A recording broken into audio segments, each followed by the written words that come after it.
Hey, I'm Steve Arndt, and this is the Better Lives, Better Business podcast, where we do the deep work and the hard work together. The hard work of building better businesses that foster better lives, and the deep work of discovering the values that our business is meant to serve. Let's dig in.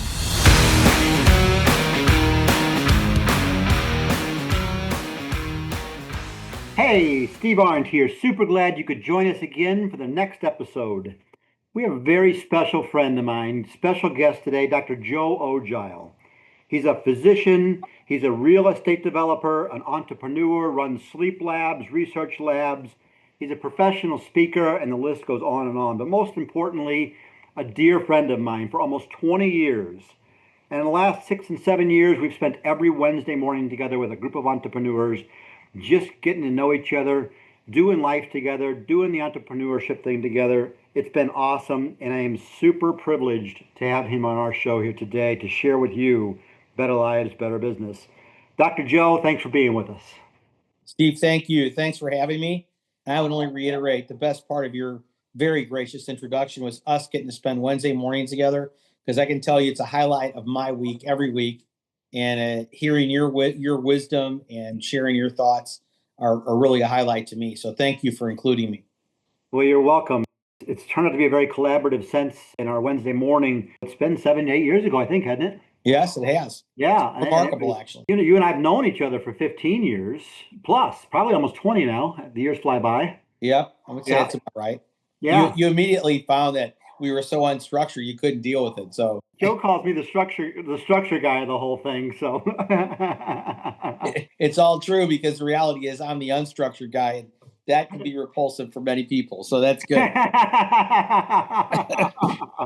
Well, that serves you well in so many ways, being the unstructured guy, because I know how you work as an entrepreneur and a person. So you're able to lean into that unstructure and lean on relationships around you to not only get things done, but to build a better life for sure. I know that. Joe, I've come to know you on a personal level and certainly on the business level.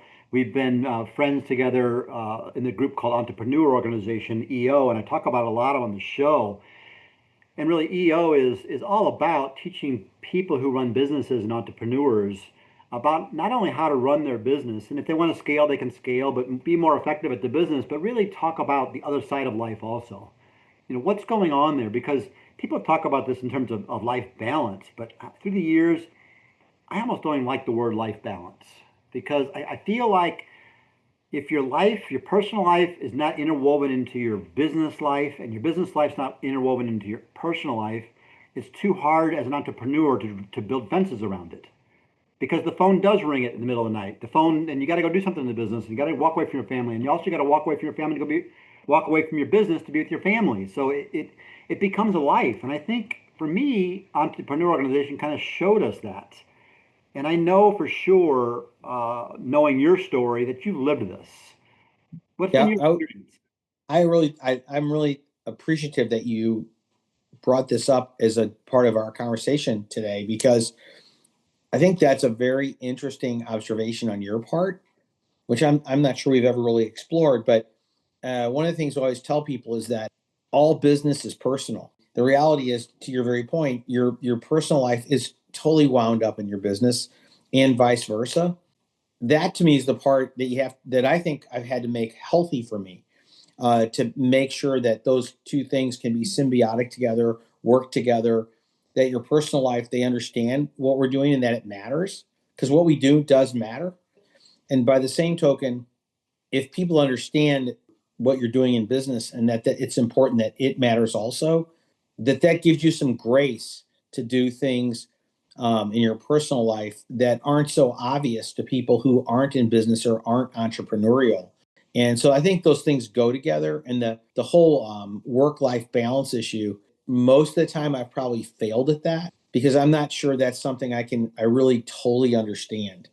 I think it's a bit of an elusive concept. I think that the blending of those things together in a very healthy way, I find that that's really a wonderful part of our journeys together.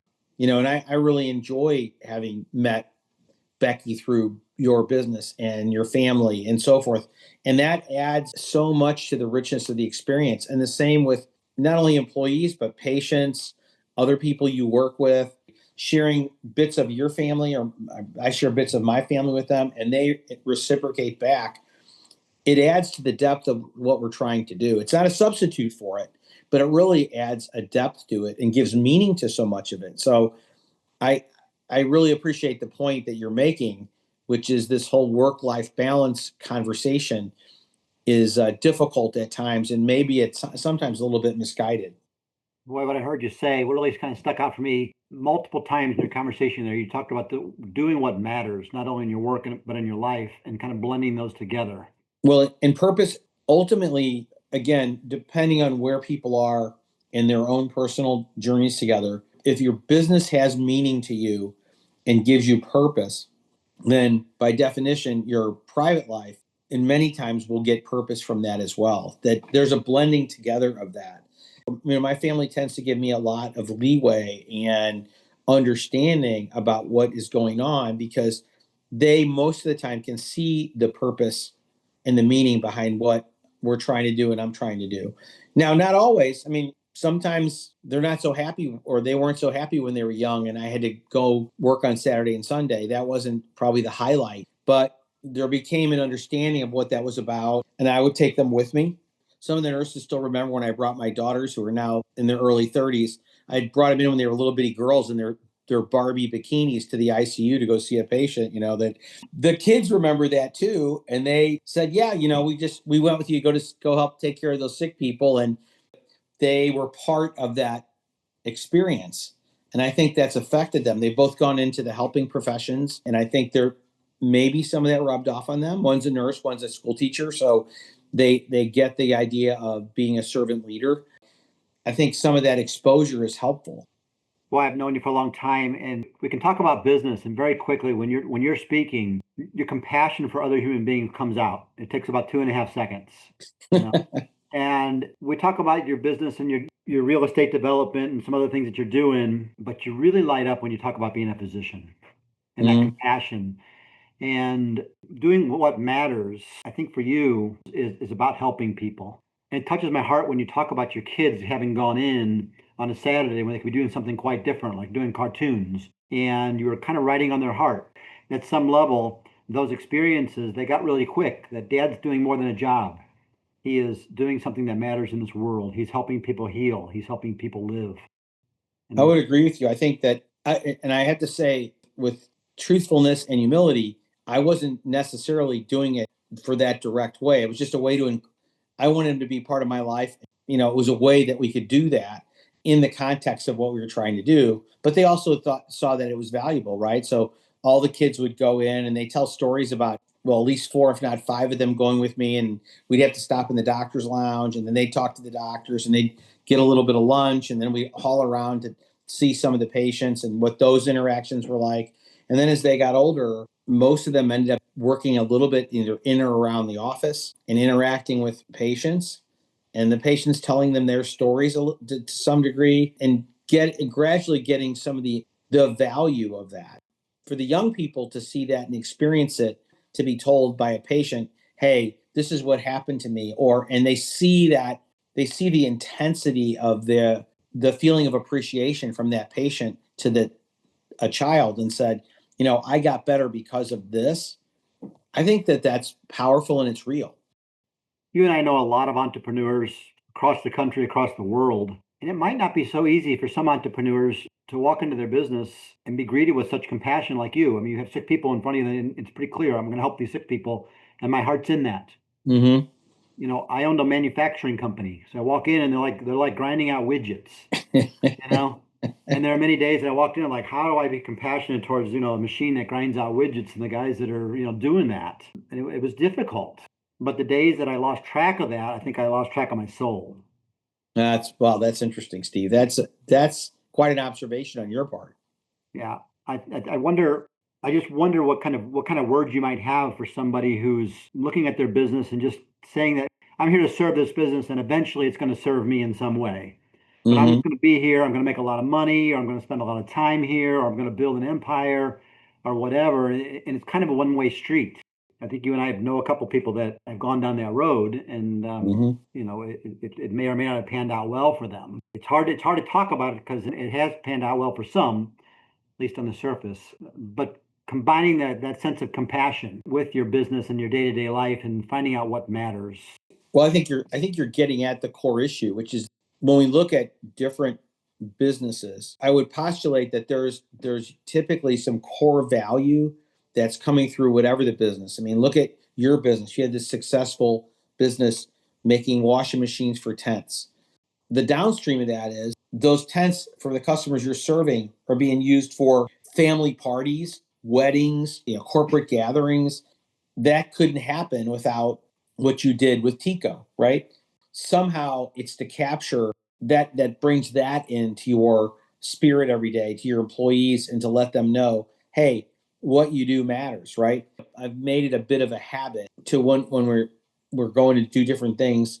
For instance, if someone helps us at a hotel or arranges something nice for us or does a nice activity, I like to take them aside privately and to thank them and not just give them a tip, but go like, look, what you did, it matters. And I want you to know that matters. And I want to thank you for that. I think we have an obligation to show them that passion of our entrepreneurial journey, to let them know that and lift them up. At the end of the day, I think if you have that approach, the money will just follow as long as you run your business according to normal business standards, right? You can always figure out a way not to make money, but the reality is if you're doing the right thing, that comes naturally. well, I always tell people I could turn every business into a nonprofit. Right. But I think there's a good book that's called Unreasonable Hospitality. I think is the name of it, talking about an entrepreneurial journey at a restaurant in New York and all the things that the owners taught and allowed their employees to do to really make that the experience of dining there like the greatest experience for those diners and those customers that they could remember. It's so interesting to me to kind of let your imagination run wild. And that could be with any customer. It doesn't have to be something for fun, but how, in a sense, that sort of unreasonable level of hospitality. Now, sometimes we're limited by that because we have either a limited time or limited resources. But to think about it and to try to implement into your life and into your business, I think that's a really interesting and a very positive notion. There's always an end result that you can find that's really quite powerful and uplifting. So, We were kind of joking about being a non-for-profit. Right before that, you talked about, well, you got to run your business within business reason. If I come into my business and I just get focused on being human and being compassionate and forget about the best ways to run a business, best practices of the day or whatever, I end up kind of running a family, and that's got its own repercussions. So I build great relationships in a very deep sense, but the business will probably not succeed. I won't bring the dollars in needed to lubricate the whole relationship and keep it going. So there's this balance between working your business and understanding how to run that business against being compassionate. There's that balance there, and it's tough some days. I would just say this: there's a healthy balance between them.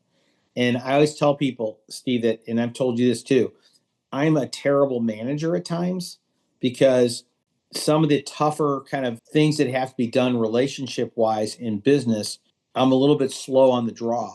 Somehow it's finding that balance in a great culture, motivating your teammates, working it forward, and also keeping the business parts of it both front and center, but also getting them engaged in the process. For me, it's a whole process of continuous improvement and learning the best way. Many times your mode of operating is very solid. That objectivity in certain circumstances, I think is really valuable. I don't have that in the same developed way that you do. And so I think somewhere in between there, we kind of go back and forth. I mean, you like to talk about the yin and the yang of, the contemplation versus the action, right? I think it's that balance between those two aspects of business that are really critical, because someone who's all emotion, that can be a struggle to be in a business environment as well. And we struggle with that because if you're in a helping profession business, and sometimes the emotion heavy teammates come on board and they carry with them a certain level of challenge from a management perspective, in the same way that someone has all structure and not any perceptible emotion in how they deal with people. So there is this balance there that we have to constantly work with. It's not the work-life balance that we talked about earlier. It's more that personal life balance. And sometimes you need to be more one than the other. That's for sure. I've known you long enough to know one of your huge strengths is putting great people around you. And you do that through self-awareness. I mean, you just revealed to us, at times I can be a horrible manager because my emotions get in the way. But I know the structure of most of your businesses, and you've taken the time to put people around you who are the yin to your yang, or the opposite side of you. And you do listen to them, and you do appreciate them and thank them. And they are a part of your team, and they've been a part of your team for a long time. There's so many things that just speaks to me about. I think it's really important that we're able to do that self-reflection and then fill in the gaps where we're weak. One thing I've told some of our folks over the years, there's no end to the good we can do if we surround ourselves with good people. Yeah. And I'm not really interested in who gets the credit. We just give them all, they all can have the credit. Let's just keep doing good things with good people all day long, and the rest of it will follow. I mean, we haven't over whatever 30, 35 years, we haven't been perfect. We've stubbed our toe occasionally, but by and large, we've had really good teammates who have their mind and hearts in the right place. And we've tried to really nurture and grow those, both their individual qualities and their qualities for us being members of our teammates or being our business family, so to speak. You mentioned that a little bit earlier. So yeah, that is really important to me. And I think being for each of us to be judges of good character and good motivation, man, and sometimes we find great people and we just have to bring them into the organization. We'll figure out where they're going to fit precisely as we go forward. We could especially do that when we were younger and, business was changing and growing. Some of those people are still with us 20, 25 years later, 30 years later.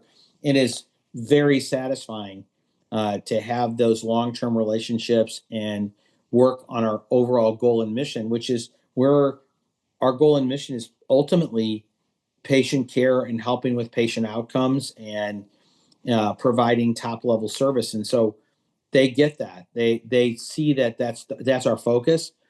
And when we start to lay down all the extraneous things related to that and just focus on that part of the mission, it usually makes our day-to-day decisions rather easy, Steve, because it clears out a lot of that underbrush and a lot of times it helps us find the folks that aren't really focused on those aspects of what we're doing. And it may be that long term, this isn't the right place for them, right? It may not be the right time in their life to be in this environment. They just have other things they need to be doing, and we want to be respectful of that. Right. It's okay that they have a different goal or different set of values than we do. It just may be that it's just not the right time for them to be part of this organization or structure. Right. It's a great observation on your part. How would you describe your sense of living these core values every day? I mean, do you post them on the wall and all stand around every morning and sing Kumbaya around the sign and okay, we're going to remind each other every hour, or is it just happen organically? How much of this is natural? How much of it is premeditated and you actually, bring it to the forefront of everybody's mind? We've over time, over years, we've had meetings where we talk about it. We'll have these different, we've had retreats and all those sorts of things, and they're very helpful frequently just to get people on the same page. But what we found over time is that, especially for like at the top of the chain, the doctors, we all kind of share the same value of patient care being first and having a very high degree of meeting people where they are and advocating and fighting for the patients, which I will share my observations in the sort of healthcare system, which is much corporatized these days.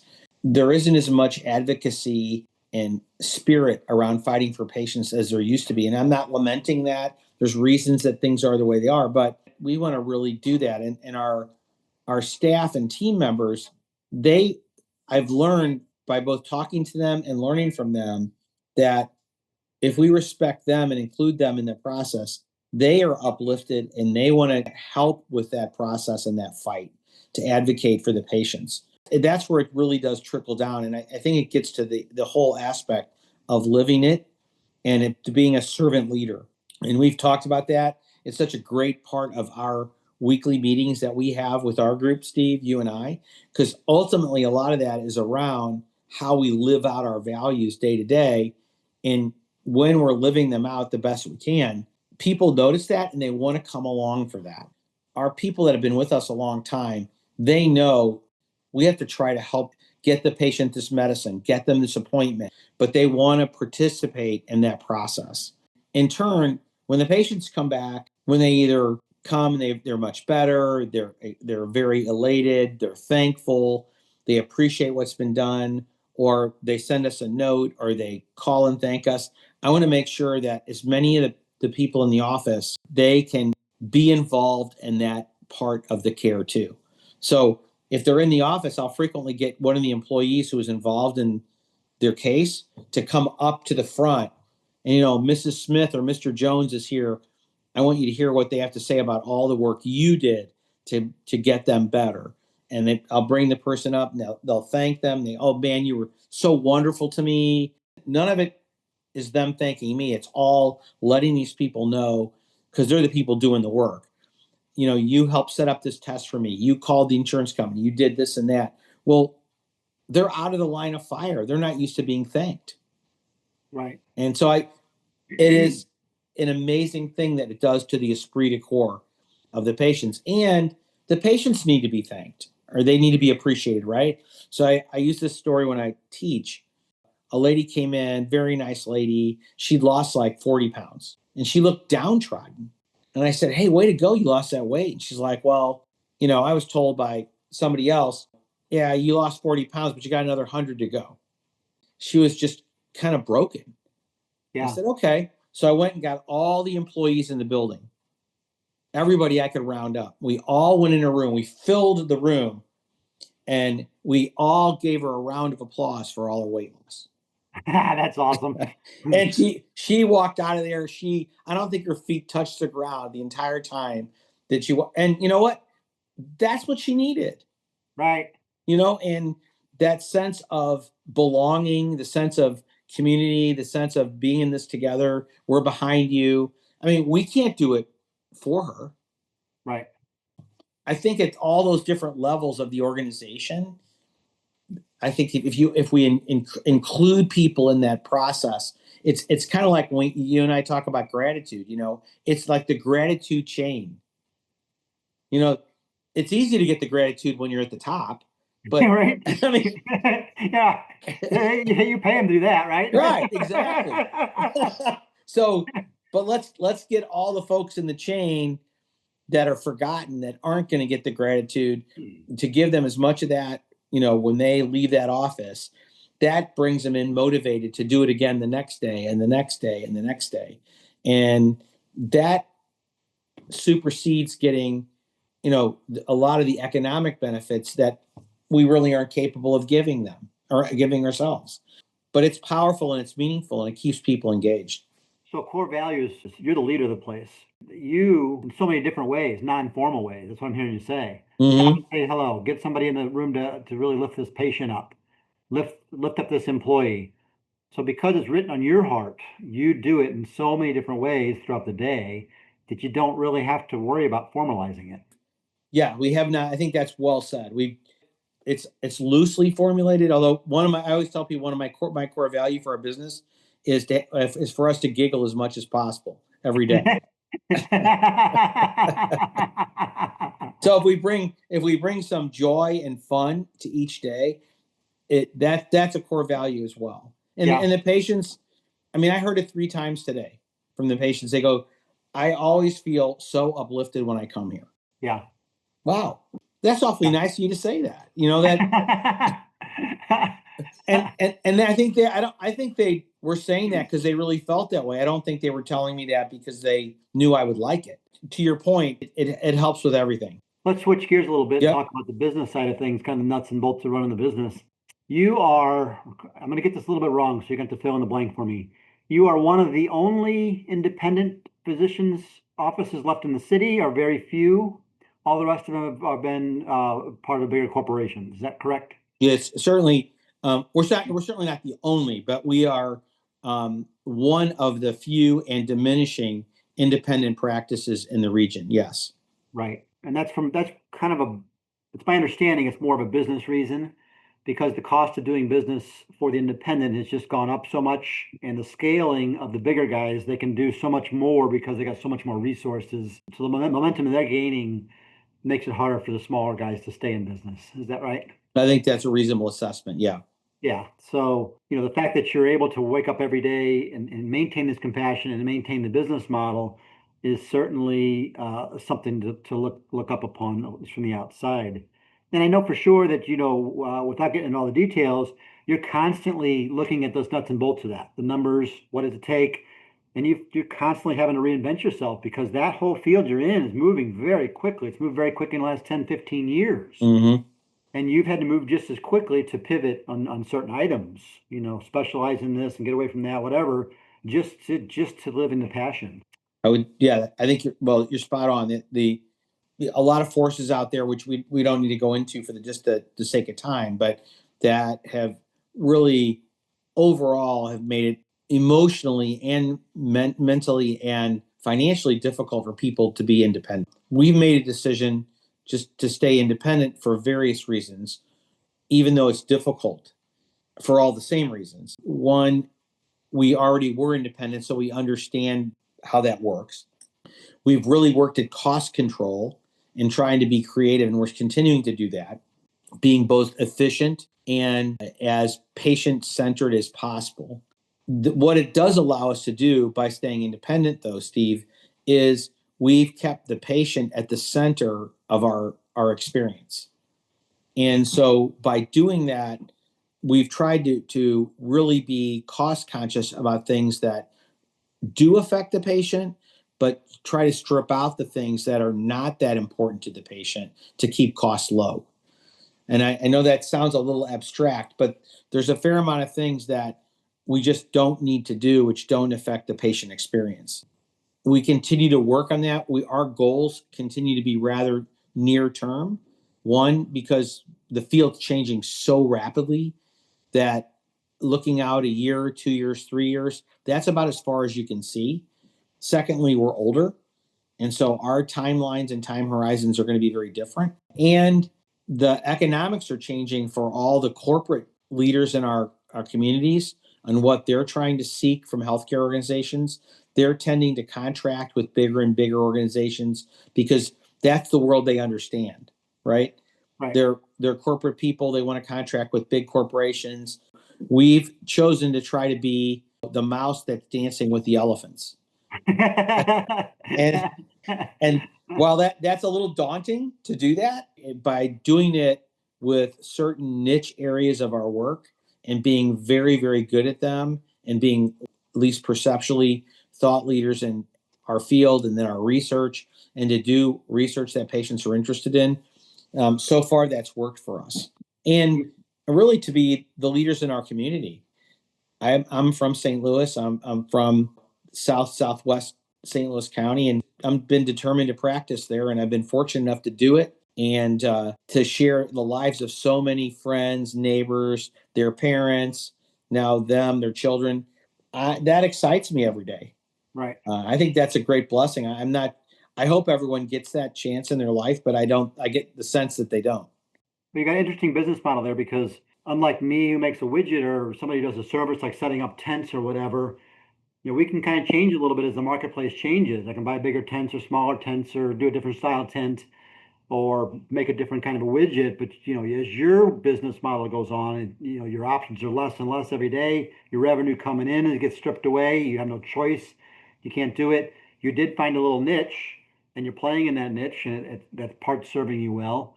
One of the things that you talked about, we talk about often actually, is you spent a lot of hours being trained by a physician, and you realized early in your career that you were working for every hour. And as soon as you stopped working, your dollar stopped.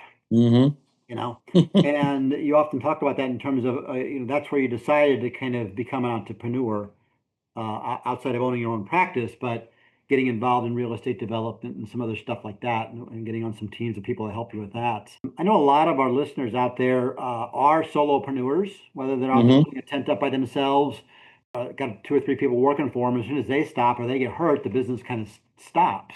What would you say for people who are in a business like that? They're working for their hours.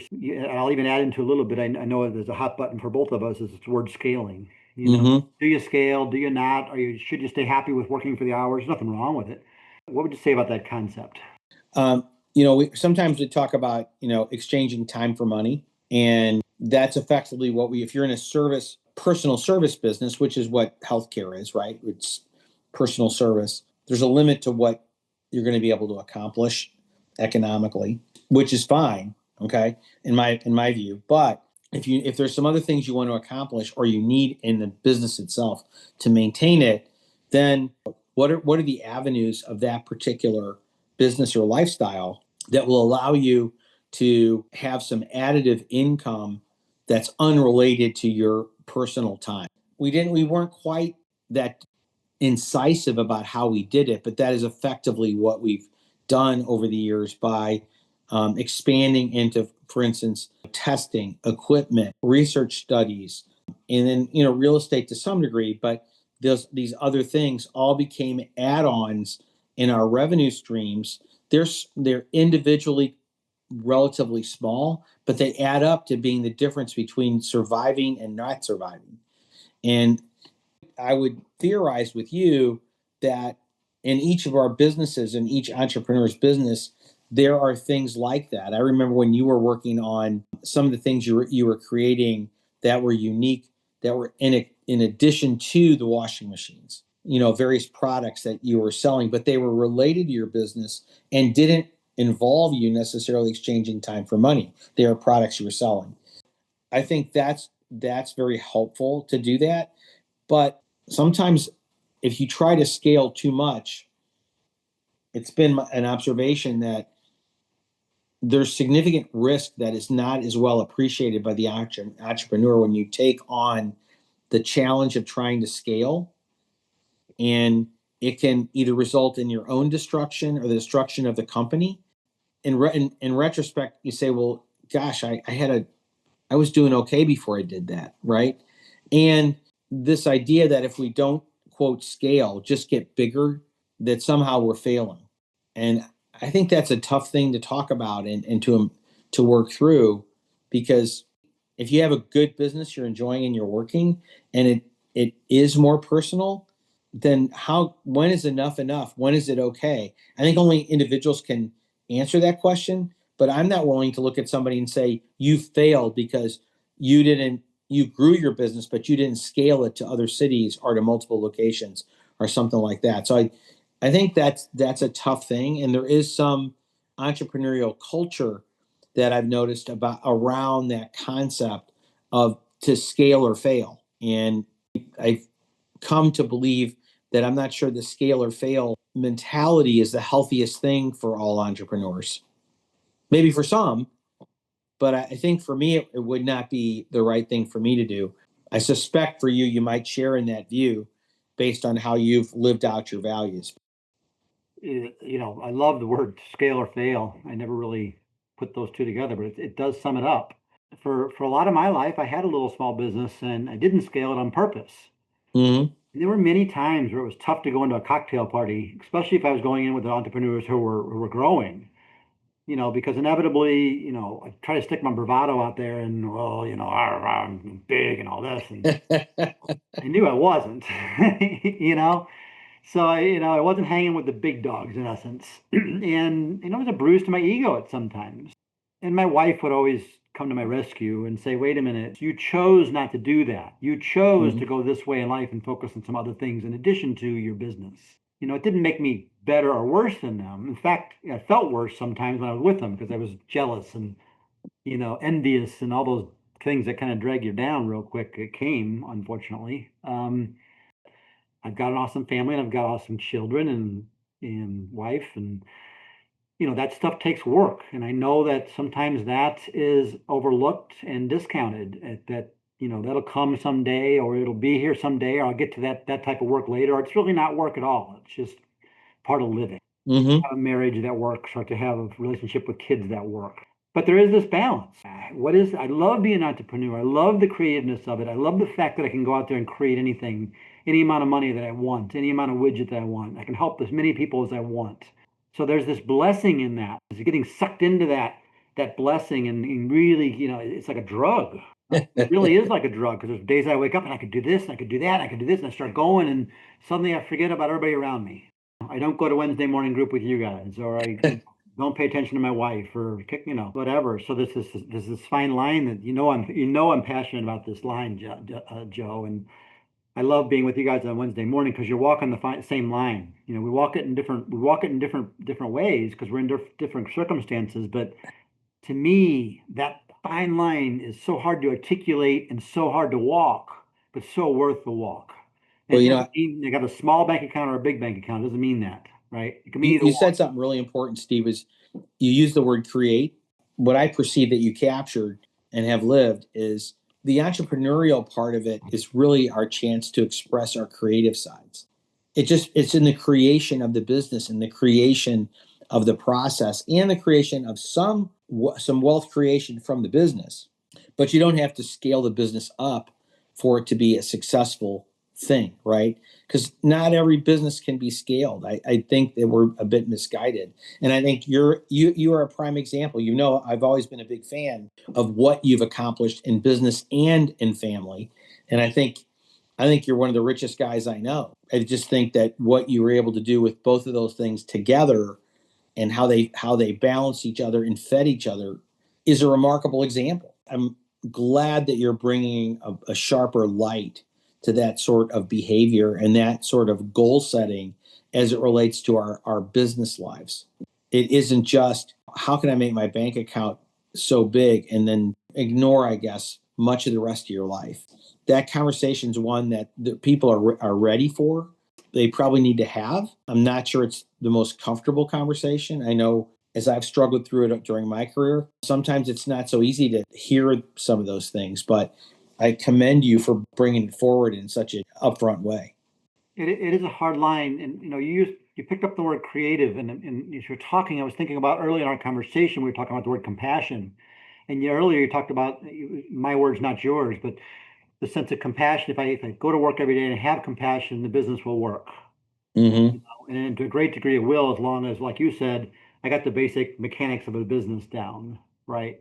So there's this sense of creative, there's this sense of compassion, two words that are very fuzzy, they're very soft. But I really think that a successful entrepreneurial life, you've got to tug the soft with the hard. You got to mix both of those together. The hard Mm-hmm. is you can't be a part of my team anymore. I got to fire you. The hard is I don't have enough money to keep the business going, so I got to scale back. Those are measurable. Those are tangible things. You can measure those and do those, and they can be hard, right? Mm-hmm. They are The hard. softer things are not as tangible. They don't show up on your balance sheet. Maybe they're just equally as hard to deal with. For me, my observation is it's those things that's easy to just forget about or not talk about because most people don't talk about them. Mm-hmm. And maybe to your point, our conversation that you and I have, the conversations that we have on Wednesday morning are trying to bring this together. I would agree with that. And so much about life is relationships. Like all areas of my business are really about the people relationships, and they derive from there. Certainly, there's things that are economical, but we find that with the patients, the referring doctors, the vendors.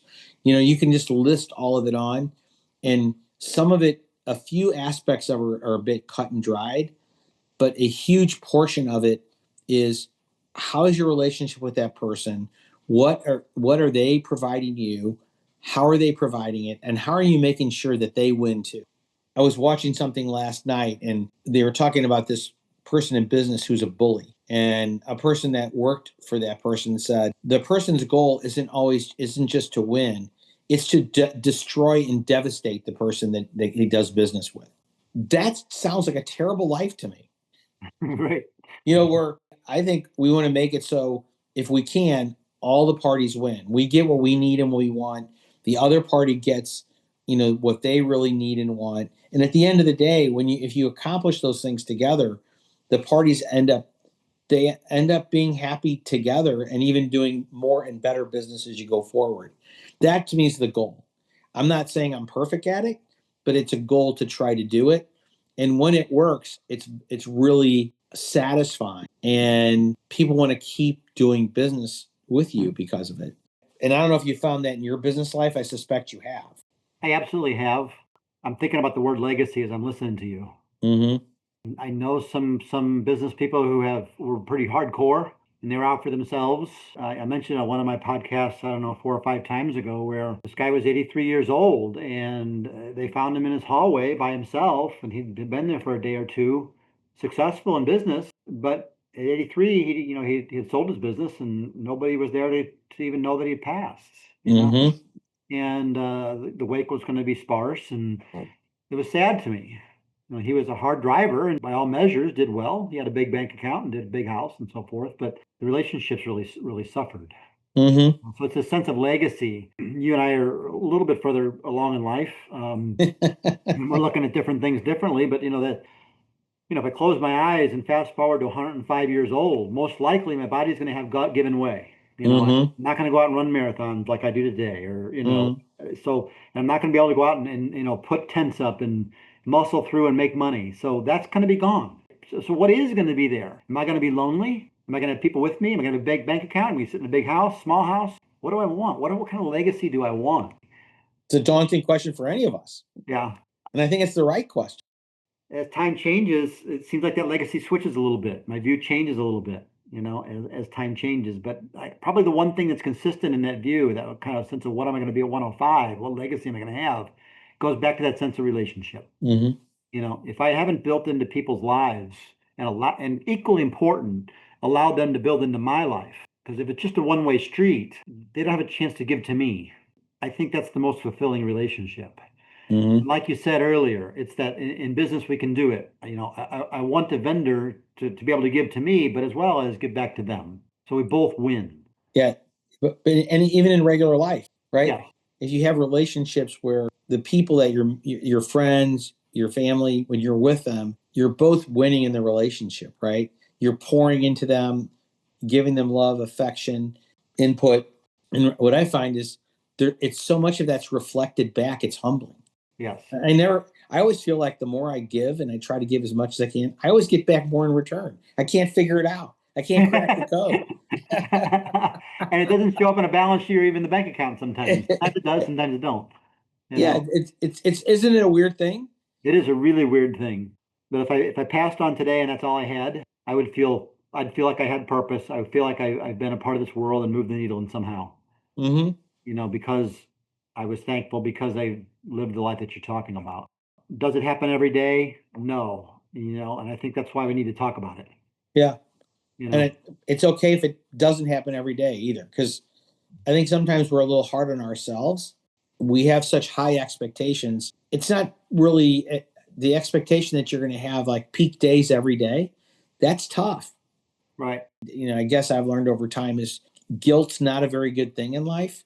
And so the more we can either free people of their own guilt or ourselves, forgive ourselves and move on from guilt, I think that's very helpful and very healthy. There's things we do that I don't know about you, but I know I make mistakes every day. Most of them they're not terrible, and I need to be forgiving about that. We as human beings, we're kind of funny animals, right? That whole need to beat ourselves up instead of just going, okay, I messed up. Now I'm ready to go get it again. Right. One of the things I find to be really satisfying for patients is it's a kind of something I decided I had to do myself in the last several years is the patients who come in, and make a point of telling them, look, it's not your fault that you're like this. People come in if they're more generously proportioned than others, and they've been told, you're like that because you're too big or you did this or you that. And I'm like, look, no, it's not the reason necessarily. So let's just not have guilt about it. I cannot even tell you how many people have burst into tears when I tell them that. Yeah. Because they're carrying this giant load of rocks on their back every day of guilt. Right. And then going forward and without it, it just makes life quite a bit easier and allows you to accomplish more. And I think we probably need to not have the guilt either. I'm thinking about the guilt of an entrepreneur. Mm-hmm. When There are times the business didn't go well. We didn't make sales. The profits weren't there well. And man, I am so quick to point to myself. Boy, I screwed up. Just like you're Hmm. talking about with those patients. And that guilt, I'll carry that for days or weeks or years even sometimes. Yeah, I hear You you. know? And as entrepreneurs, I don't know. It's my opinion that we can beat the hell out of ourselves with this stuff. You And we're know, good at it, by the way. oh, we're really good at it. Yeah. I didn't grow as big as somebody said I should be, or not as successful in this industry as I should be, or objectively, I can look at it and say, well, who gives a crap? Well, yeah. But boy, in my heart, it'll fester, and that guilt is just a killer. Yeah. I mean, there's words you could say to people who say stuff like that, but they're not really appropriate for a podcast. But they're but at the moment, it just tears you apart. It does. I mean, people say those things because they know they're going to hurt you. Yeah.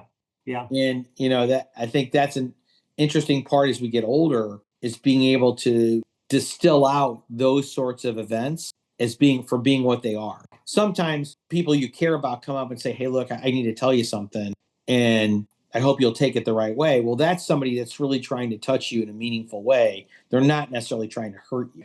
But people who make these offhanded comments like you're talking about, I can just see it, by the way.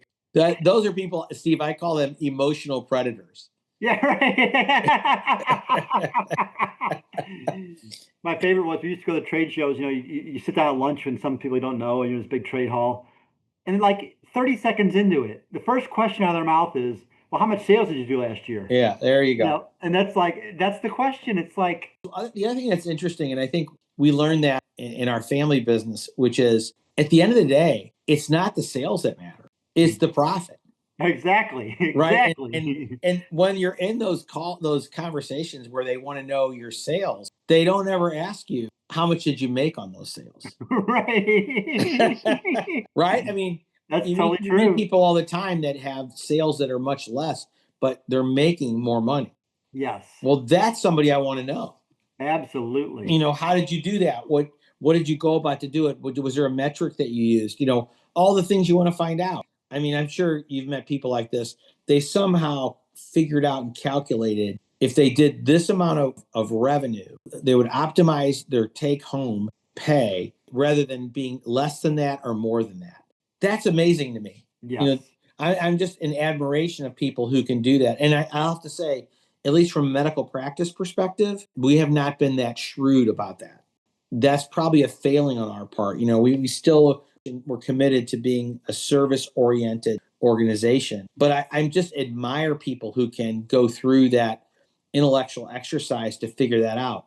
Well, that's a question that at a trade show somebody should ask you, right? Absolutely. But I bet they've never been asked it. They don't. And I would propose when that question about profit, that's where you're going to separate the wheat from the chaff. Mm-hmm. Who's done their homework to become the better business person? Who's put their time in to understand and learn what it means to be profitable? Mm-hmm. Because you got to put the time in. You got to dedicate yourself to education and learning. That's the tangible stuff.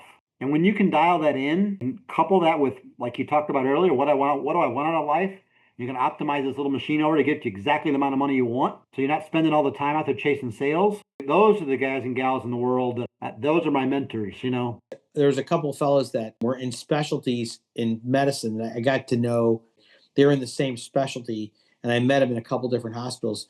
And they were individuals who elected to practice alone, only work in the hospital, didn't even have an office, just one individual person practicing this one craft. I really probed into what they were doing and why, and they both had made a decision. If I just do this, I can do this much good. I can earn this much. I don't have any of the hassles, and I have the most mental time on my own. And they were exactly right. And they were geniuses, in my opinion. And they were like the most below the radar doctors you'd ever meet in practice.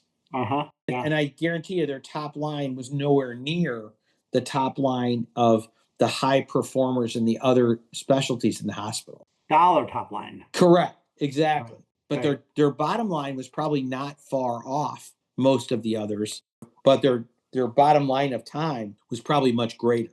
Yes. I mean, I didn't emulate them. I wasn't that shrewd, but I admired them. I get very excited about that concept, and there's so many things that happen around that. You look at the other side of the top performers, they bring in a good top line. They spend all their time doing it. It's often said, when they do have time on their own, they spend that money as fast as they can get it because they don't have any time Right. to go out and, mow their own grass or do this or that, which is, I'm not knocking it. No. But that sense of, I spend all my time to make all this money, then they hurry out and go spend all the money. Mm-hmm. I'm going to buy this thing and this thing and this thing and this thing because I'm going to go out and hurry up and have fun. I'm Right. going to hurry up and do this or that. Well, so go hurry up and go back to work, and it gets this vicious cycle where, there's a lot of money turning around in circles, but it's kind of going in circles.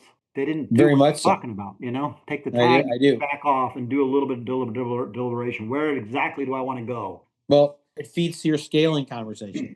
It's just a decision about where you want to be. It isn't to say that growth or scaling, or however you want to term it, are necessarily bad or good unto themselves. It has to do with the individual and how they define their personal success or the organization's success or their family success. And I think there's a depth to that thought process that goes beyond just the superficial. Have you opened up X number of stores or moved to X number of states or reached a certain target gross sales number? To me, it's a deeper conversation. Maybe that's what you're getting at as well. Yeah, it is. That's that's a whole podcast in itself. Definitely not knocking scaling, but all the things you just talked about, work on all those. Why are you scaling? What are your goals? And, are you doing it for those reasons? I mean, I know a handful of guys who've scaled really, really big, and I have utmost honor for them. Yeah. They've got awesome friendships. They've got awesome families. They've got everything. And, they got a group of people around them that have helped them scale. But then we know people that didn't work out. No, didn't work out. They got very focused on one thing, and that was it. Everything else left. Well, I think that's where I think there's a big middle ground, which is what you and I are hinting around at. It's that middle lane that's probably more accessible and can be broader level of success for more people if they're conscious about how they approach it. Ooh, I love that. Say that exact same thing again. Well, a middle lane that if people are more conscious about how they approach it, there can be more people in that lane being more successful, but yet staying focused on the middle ground and not having to get so much larger. I think that's an interesting concept, Steve. There's a bit of contemplation. There's a bit of self-reflection in that. You've got to lean into education. You got to lean into knowledge. You got to get the skills necessary to make it happen. You got to learn how to balance all that out. You got to find the relationships. You got to find the gratitude. You got to get the people to follow you. There is a magic stew probably in that middle ground. Yeah, I think there is. I mean, just it's an easy example, but which I don't know anything about, but the restaurant business, right? How many times do you see that someone has a successful restaurant and then they open up another location and maybe that one's successful, but then they start opening up a third or a fourth and the whole thing starts to collapse. So I think sometimes businesses like that. If you stay in that middle section where you can really do well, again, how much do you have to have? Exactly. I really commend you for carrying the message. Well, I really thank you for being with us today. Actually, every conversation that we have around this amplifies the message a little bit more, but there's a better understanding. I think life is standing on the shoulder of giants. The people that have gone before us, we learn from them. We can learn from them in books and education and mentorship. But it's conversations like this, we just stand on their shoulders. Mm-hmm. Joe, you and I could talk all night long. We know that well. for our listeners' sense, we better cut it short because they're probably falling asleep about now. But I hear you. I wrote down about 6 more podcast topics here. I'm gonna touch on in the future. So I really, really appreciate you being with us. So much thankfulness in my heart. Hey, thanks. I really appreciate being on here. I'm honored to be on here with you and to be with you anytime. But I'm honored to be on your podcast, and I wish you nothing but the grandest success. And I will see you in 2 days. Absolutely. Have a great evening, Joe. We'll see you, bud. All right, buddy. Thank you. Thank you.